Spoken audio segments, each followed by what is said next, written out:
হিন্দু ধর্মে তুলসী গাছ হলো একটি পবিত্র গাছ। এমন কোনো হিন্দু বাড়ি নেই যেখানে তুলসী গাছ থাকে না। এই তুলসী গাছে সাক্ষাৎ বিষ্ণু ও মা লক্ষ্মী বসবাস করেন। পাতা ছাড়া বিষ্ণুদেব ভোগ গ্রহণ করেন না, তাই তো তুলসী গাছকে বিষ্ণুপ্রিয়া বলা হয়ে থাকে। তুলসী গাছের সেবা করে তার কোনো দুর্গতি আসে না। এমন মানুষের পাপ করলেও তুলসী গাছের সেবার জন্য তার সকল পাপ দূর হয় এবং নরকবাসী সে হয় না। 25শে ডিসেম্বর তুলসী দিবস হিসাবে বিবেচিত করা হয়েছে, তাই আজ বিশেষভাবে তুলসী পূজা করা অত্যন্ত প্রয়োজনীয়। তাই অবশ্যই 25শে ডিসেম্বর সন্ধ্যেবেলায় একটি ঘিয়ের প্রদীপ জ্বালাবেন তুলসী গাছের তলায়। সত্যভামা শ্রীকৃষ্ণকে একবার প্রশ্ন করেছিলেন, হে স্বামী, আপনি তো ত্রিজগতের স্বামী, তবে কেন আপনি তুলসী গাছকে পুজো করেন? আপনার কাছে আমি আজ জানতে চাই। তখন ভগবান শ্রীকৃষ্ণ বললেন, অবশ্যই আপনাকে বলবো। কৃষ্ণ সত্যভামাকে বললেন, তুলসী গাছ হলো এমনই একটি গাছ, এত পবিত্র গাছ, যেটা কিনা সেবার মাধ্যমে মানুষ তার জীবনে রকম পাপ থেকে মুক্তি লাভ পেতে পারে এবং নরকবাসী হওয়া থেকে রক্ষা পেতে পারে। প্রত্যেক হিন্দুর প্রত্যহ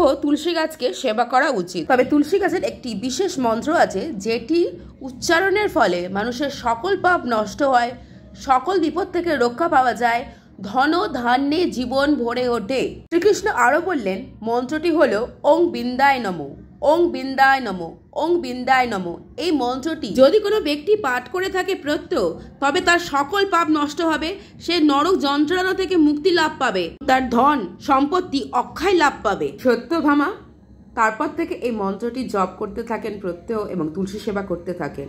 আপনিও তুলসী সেবা করুন ওং বৃন্দায় নমঃ এই মন্ত্রটির দ্বারা সকল মনস্কামনা পূর্ণ হবে, জীবনে সুখ স্বাচ্ছন্দ্য লাভ পাবে। চ্যানেলটিকে সাবস্ক্রাইব করে পাশে থাকুন।